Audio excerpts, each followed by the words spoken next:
Welcome to the Privacy Report. We are living in a subscription world, aren't we? Our digital lives are now just completely dependent on cloud infrastructure. I mean, if you look at how we manage our finances or track health metrics, coordinate big team projects, even just storing family photos, hmm we're relying on software as a service SaaS for pretty much everything important. We really are. And, this cloud convenience has changed the world, no doubt. But this reliance, it introduces this massive kind of hidden question. What actually happens to all that sensitive private data when the company itself shuts down? hmm This isn't just about losing access to a tool you like. It's actually a profound challenge to our privacy, our security, and our digital rights. It absolutely is. When a service goes belly up, the true fate of your data isn't just murky. It can be incredibly dangerous. So our objective today is really to break down the reality of what happens when a digital service dies. Why users like you are often left feeling powerless against, the small print. And most critically, how you can build a resilient strategy to stay protected. Yeah. We want you to walk away from this conversation knowing exactly where your data is and, frankly, where it might end up. That's essential knowledge, especially now. And for more deep insights into this whole area of digital ownership and security, remember, you can subscribe to our email newsletter right now. Just go to theprivacyreport.net. We send out crucial updates that really complement these discussions. Okay, so let's unpack this a bit. When we talk about a company shutting down, we tend to picture like one big catastrophic event, Yep, right? like a switch flips off. Exactly. Yeah. But what we actually see across the industry is that not all corporate deaths are created equal. The category your service falls into dramatically changes the implications for your information and, well, your ability to get it back. That's the key distinction, absolutely. We could really define three main categories of service closures, and each one has a very different risk profile. The first one, and frankly the one we all hope for, is the orderly shutdown. Okay, the good one. Relatively speaking, yes. This is typically when a company decides, maybe for strategic reasons, to sunset a product. A well-managed closure isn't just a sad goodbye. It should be a commitment. It usually includes a public announcement, hopefully well in advance, a clear timeline, good documentation showing exactly how to get your data out think export tools, and, crucially, a documented data destruction policy. Right. You see this sometimes when massive organizations like Google or Mozilla retire an application like Google Inbox back in the day or Mozilla Lockwise. Oh, okay. I remember Inbox. Yeah, but the crucial caveat remains. The user must actually be paying attention to that timeline and take action immediately. If you miss the window, even an orderly shutdown just becomes data loss for you. Okay, so you got to be proactive even in the best case. But here's where it starts getting complicated, I think. Category 2 isn't really death. It's more like transformation. The acquisition and silent data migration. Exactly. The service doesn't technically die, it just changes hands. No. But your data, which, you entrusted to one company under one specific privacy policy, is now under the control of a brand new entity. And they might have totally different priorities. Different business model, maybe. Right. And the acquisition process often results in the new owner just merging the old user base into their own massive existing platform. Your data is permanent, sure, but its steward, the company responsible for protecting it, just changed, probably without even asking you. We saw this huge shift when Fitbit moved under the Google umbrella, or that complex restructuring after LastPass was absorbed by LogMe. Those are big examples, yeah. And suddenly your data is governed by the new parent company's privacy policy, which can quietly be, far less restrictive. And there's almost never an opt-out mechanism for users who signed up before the sale. You're just kind of swept along. And that lack of choice is a major issue. Then we reach category 3, which is the truly frightening scenario, the abrupt shutdown. Okay, this is the nightmare one. This is the one you really worry about. It generally happens because of some catastrophic failure, sudden bankruptcy, maybe crippling lawsuits, or sometimes the founders just suddenly, unplanned, abandon the project. Wow. The characteristics of an abrupt shutdown are immediate and, frankly, devastating. Zero warning, zero export window, and often zero support structure left standing. Servers get disconnected instantly, sometimes seized by bankruptcy courts or even the hosting providers themselves demanding payment. So you can't even try to get your data. Often, no. Yeah. Consider the infamous case of Nirvanix. They were an enterprise cloud storage provider dealing with huge companies. They gave their major corporate customers only 2 weeks' notice to retrieve petabytes of data before the lights went out. 2 weeks? For petabytes, that's insane. It caused chaos. Or think about Picasso web albums, which had a really confusing and severely limited final export period. Data in these abrupt situations can just be deleted, completely orphaned, or most concerningly, treated as a liquid asset and actually sold off. Sold off. Okay, that brings up the fine print.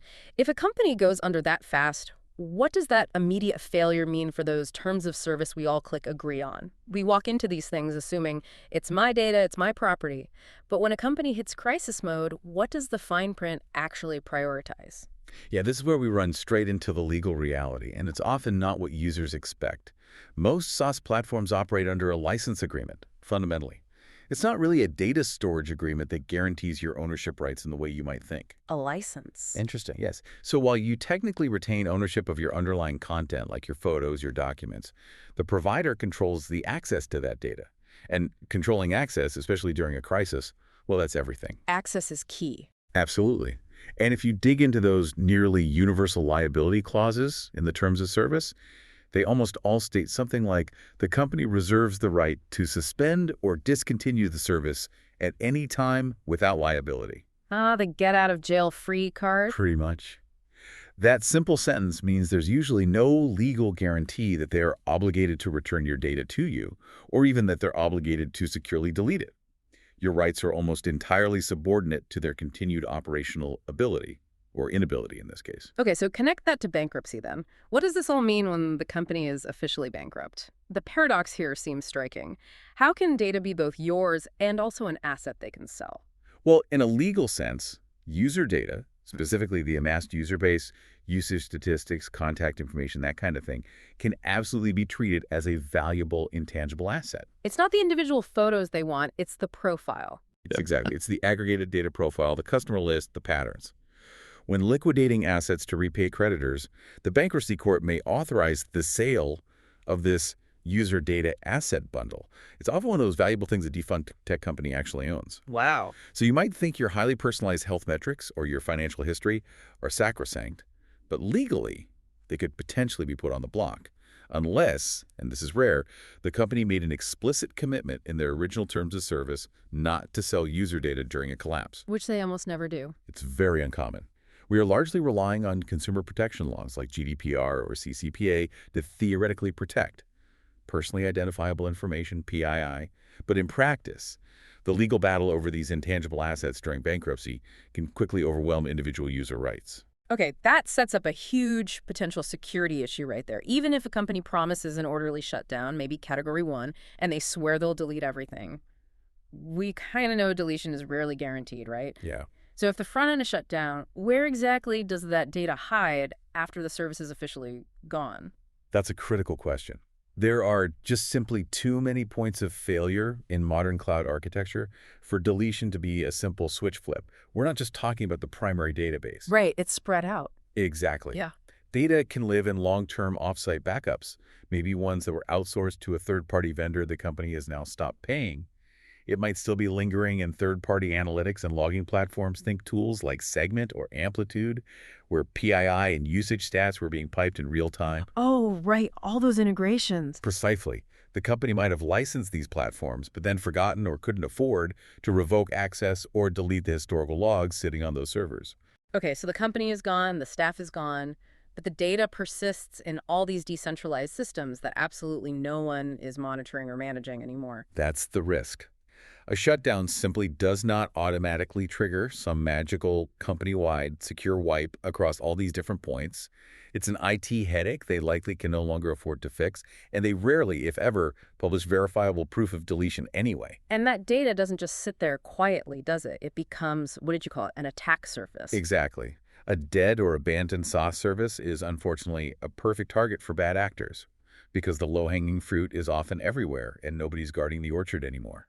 I think the security risks here are probably far greater than most people realize. For instance, credential leaks must become a huge problem, right? Oh, absolutely. Old password reset pages, maybe forgotten API endpoints, or even old administrative portals might just stay online, unmaintained, unpatched. This creates a perpetually vulnerable door into whatever systems are left. A ghost door. Kind of, yeah. And compounding that is the risk of a silent breach. Since there's no staff, no internal monitoring, no security response team anymore, Attackers can take their sweet time executing sophisticated intrusion. Nobody's watching. Nobody's watching. Mm. They can exfiltrate data slowly, carefully, knowing that no one is checking the logs or monitoring unusual server activity. It's basically a gold mine for patient threat actors. And then there's this other risk you mentioned, which sounds fascinating and frankly terrifying. Domain expiration hijack. Tell us how that works. Yeah, this one's quite clever in a malicious way. It's pure opportunism. The old SaaS domain name, the website address users trusted for years, maybe used for logins, maybe received emails from. It eventually expires because the bankrupt company fails to renew it. That domain can then be purchased, often very cheaply, by bad actors. And then they use it specifically for highly targeted phishing campaigns. Imagine getting a password reset email, seemingly from a company you trusted 5 years ago. But the new owner is actually a malicious entity trying to steal your current credentials. It leverages that former brand trust against the user. That is sneaky and really dangerous. Very. And we can't overlook the applications just left sitting on the user's own devices either. That abandoned app on your phone or laptop, it probably still holds permissions you granted it way back when, access maybe to your camera, your contacts, or critically continuous location data. Permissions don't just expire. No, they don't. It might continue to collect or log information, maybe trying to send it to server endpoints that are now vulnerable, or maybe even owned by those new malicious domain hijackers. So just removing the app isn't always enough. You often have to actively revoke its digital keys or permissions in your main account settings.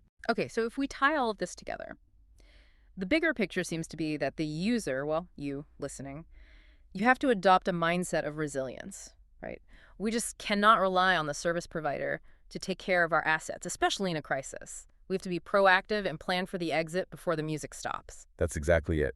Proactive exit planning is key. So what are the essential, maybe specialized steps everyone should take before a shutdown notice ever arrives? What's the checklist? Okay, the first and probably most critical step is to adopt what I call the prioritize exportability rule. Exportability makes sense. Before you even sign up, check. Does this service allow full, easy data export in a non-proprietary format? That means a format not locked into their specific software, something standard like CSV, JSON, maybe DOCX for documents. So you can actually use the data elsewhere. Precisely. If they don't offer bulk downloads of your stuff in standard formats, you honestly have to assume you might lose everything if they disappear.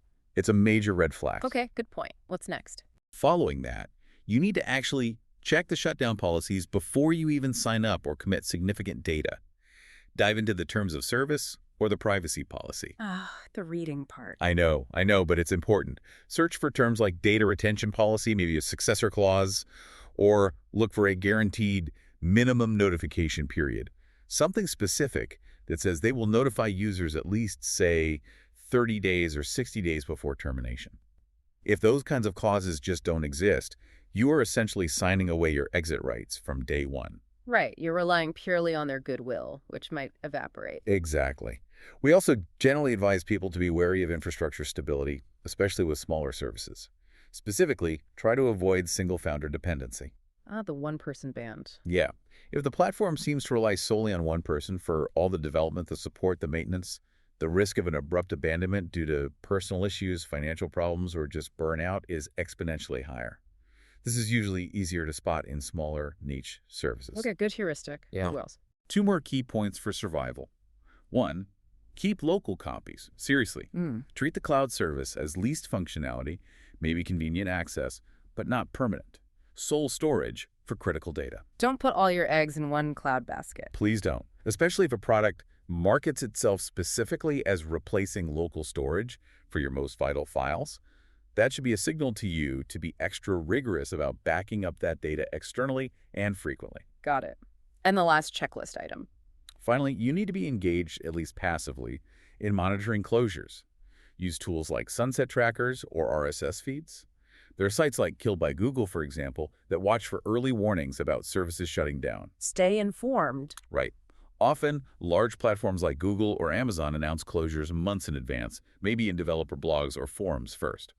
Watching those feeds can give you the necessary head start you might need. Okay, that's a great proactive checklist. Now, what about immediate defense? What if you do receive that dreaded shutdown notice? What are the first things you absolutely must do? Right, if the notice arrives, you have to act fast. No procrastination. First, export your data immediately. Don't wait until the final day or the final week. Do it now while the systems are still fully operational. Get it while you can. Exactly. Second, screenshot all communications about the shutdown emails, website banners, anything. These might serve as crucial documentation later if there are disputes or issues. Proof. Good idea. And third, this is critical. Right. You need to sever the digital link cleanly.